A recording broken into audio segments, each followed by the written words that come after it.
اعوذ باللہ من الشیطان الرجیم بسم اللہ الرحمن الرحیم۔ اے لوگوں، میں آج آپ کو ایسی بات بتا رہی ہوں، اگر آپ اس پر عمل کر لیں تو سمجھ لیں کہ آپ دنیا میں ادب و احترام والے انسان بن جائیں گے، کیونکہ جو کسی کو ادب سے پکارتا ہے اللہ تعالیٰ اس بندے کو ادب والا بنا دیتا ہے۔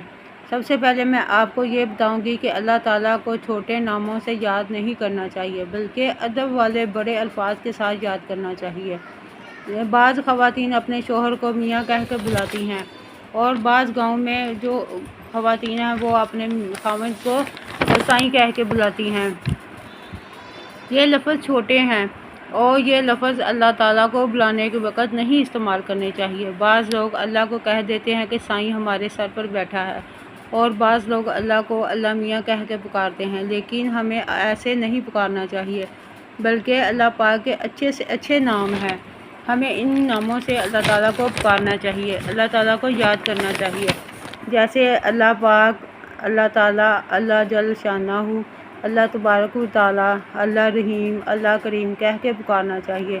اور بعض لوگ نبی کی بیویوں ماں کو اماں کہہ کے بلاتے ہیں، یعنی بعض لوگ کہتے ہیں کہ اماں عائشہ نے فرمایا، یا حضرت آمنہ اماں کہہ کے بلاتے ہیں۔ حلیمہ سعدیہ کو بھی اماں سعدیہ کہہ کے بلاتے ہیں، لیکن ہمیں یہ سوچنا چاہیے کہ ہمارا ان کے ساتھ ادب کا رشتہ ہے، اور ہمیں انہیں ادب کے ساتھ پکارنا چاہیے۔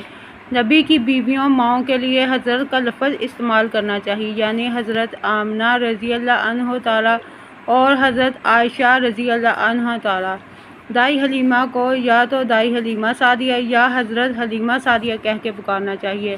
آپ خود سوچیں کہ اگر کوئی بچہ اپنی ماں کو اماں کہہ کے بلائے گا تو ماں اسے سمجھائے گی نہیں کہ بیٹا امی جان کہہ کے بلاؤ یا ماں جی کہہ کے بلاؤ۔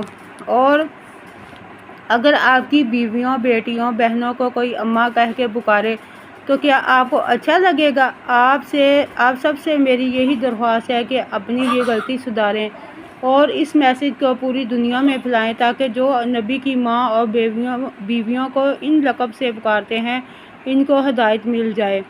اگر ہماری یہ ویڈیو اچھی لگی ہو تو ہمارے چینل کو سبسکرائب کریں۔ شکریہ۔